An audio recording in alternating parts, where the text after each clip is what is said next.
In this video, I'm setting myself a bit of a challenge. I want to photograph my own eye, which is obviously going to be pretty tricky, but I want to figure out what the best kind of lighting is, what the best kind of setup is, and I want to capture some really cool images of my own iris. Stick around and I'll get started in just a sec.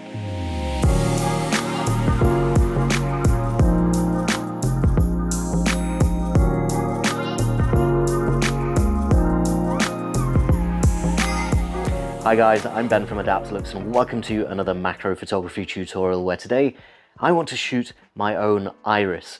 Now despite my ravishing good looks and charming personality, I couldn't get anybody to willingly lie down on the floor and let me stare into their eyes for a while, so I'm photographing my own eyes today. Now obviously that's not the real reason. I wanted to set myself a bit more of a challenge. It's pretty challenging getting shots of the eye as it is, but getting shots of your own eye is another step again.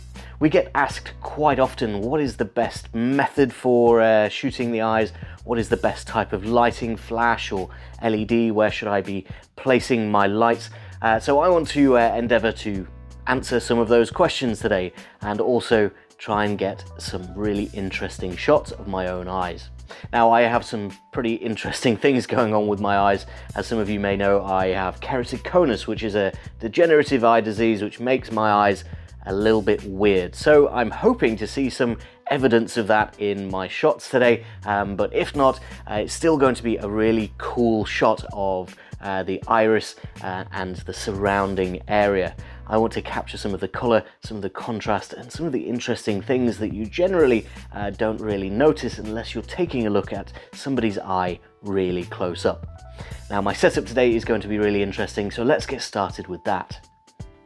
Okay guys, so don't get freaked out, there's a lot going on here. Not all of this is necessary, especially some of these wires and things like that. It heavily depends on your camera as to how you're going to approach this. The few things that you are going to need is a macro lens. So I've got a reversed 50mm lens on the front of here. My macro lens wasn't actually close enough to get right up to the front of the eye, so I've gone a little bit closer with a setup that has a bit more magnification. You're also obviously going to need a camera. I've got a Sony a7 III, which is a mirrorless camera. That's important, and we'll talk about that in just a moment. And lastly, we have a tripod and a focus stacking rail. The tripod is absolutely necessary. You're going to need a way to stabilize and hold your camera above your own eye because we're going to be lying on the floor. You don't have to lie on the floor, but it helps to keep everything steady and not have to move around too much, keep refocusing and reframing. If you're lying still, then you can keep your eye in the same spot.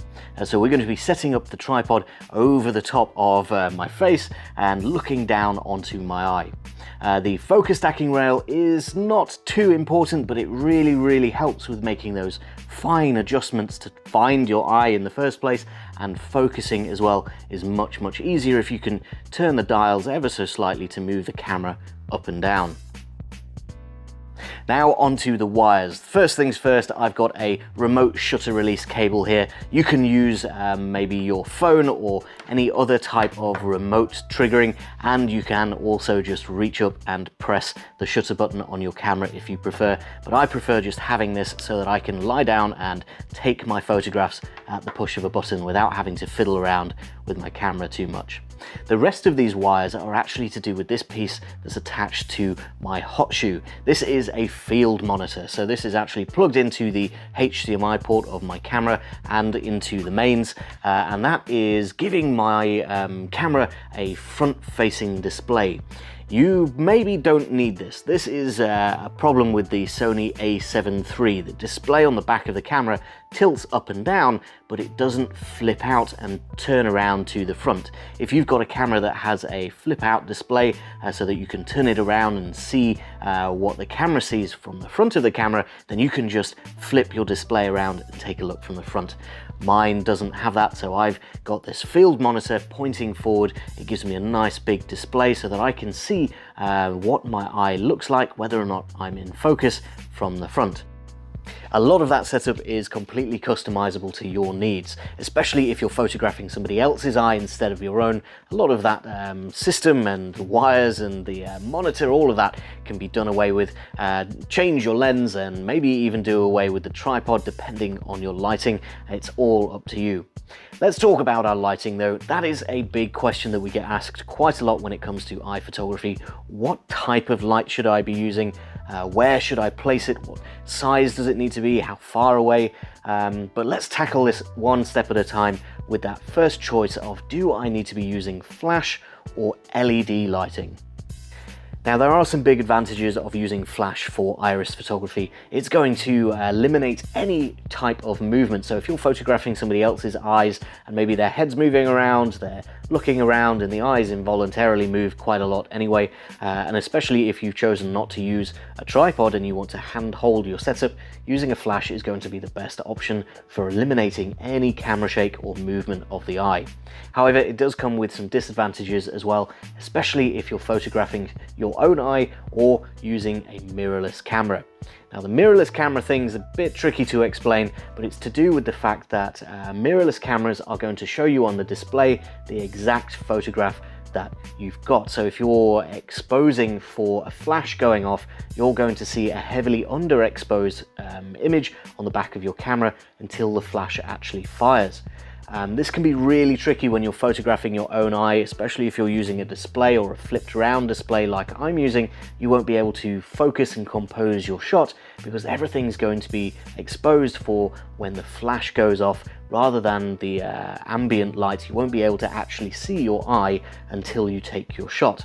Now, this is eliminated by using LED continuous light. If the light is always on, you can expose for the light that's actually on the eye all of the time. It means you can focus and compose, set your settings for exactly what you see, and the image that you get on the back of the camera or on your display will be the exact photograph that you take when you take your photograph. If you are using a DSLR and photographing somebody else's eyes, then flash might be the best option for you because you can use the viewfinder on the back of your DSLR and you'll see an exact image of what's in front of the camera without it being affected by the settings that you've currently got in your camera. That means you can set all of your exposure values for when the flash goes off, but still see a decent picture through the camera and be able to focus and compose your shot separately from your exposure.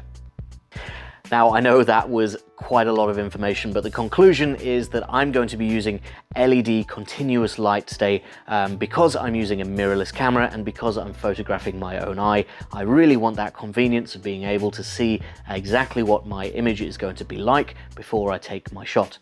Now, the LED lights that I'm going to be using today are nice and small, and the size of your lights do make a difference. This is the Adaptalux Studio. This is the control pod. I've got it sat on a little mini tripod, and this is a Lighting Arm S, which is the brighter version of the normal white lighting arm. As I plug that in, we have a nice bright continuous white LED at the end here. Now, this is a really small LED that allows me to flex it around and place it exactly where I need it. Now, the placement of your light is just important as the size of your light, and I'll explain a little bit more once I'm laying on the floor. Well, I think this is going to be a contender for one of the strangest videos that I've done so far, lying on the floor with a camera above my face, but there is a reason for all of this, and mostly to keep my face still and the same distance away from the camera lens. If I'm laying here with my head back against something, I can't move forward and back and change my focus. That means I'll only have to actually set it just the once. Now, if you don't want to get down on the floor like me, you can maybe stand with your back to a wall or something like that and have the camera set up on a tripod in front of you. But I'm going to be here for quite a while talking to you guys and playing around with my settings, so I'm going to take a nice lie down.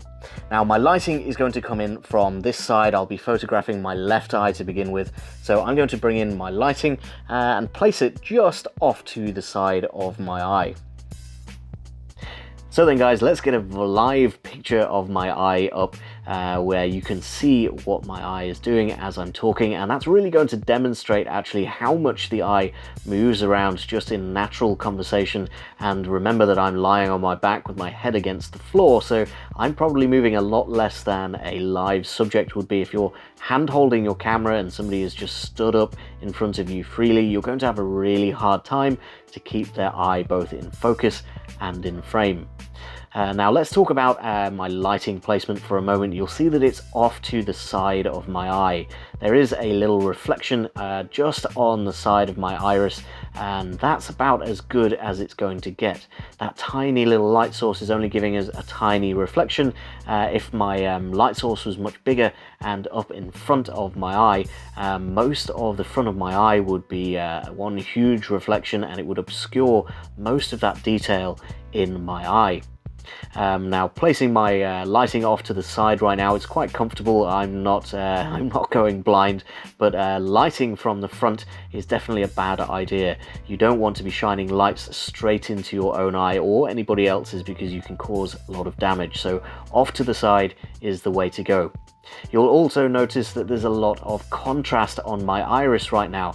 Lighting from a low angle comparative to the eye is going to set a lot of shadows across the contours of the iris, which I think looks really, really nice. Now, composing my shot was really easy because I've got my field monitor here. It's really quite simple to focus. I can just reach up and fiddle with the knobs on my camera to move my lens in and out a little bit. And I don't have to be looking straight forward, but looking as closely forward as possible is really handy. So if you've got a flip out monitor on your camera, definitely use that. It will be really easy to just have a little picture right here in front of your other eye, and then you can focus your camera, set your settings and exposure, and take your photograph while just looking straight ahead. My monitor is a nice second choice, and if you've got a camera that can stream to your phone, you could be just holding your phone the same as I am with this monitor, and you see there, just with that tiny little movement, I've completely moved it out of frame, so it's really easy to get back into frame.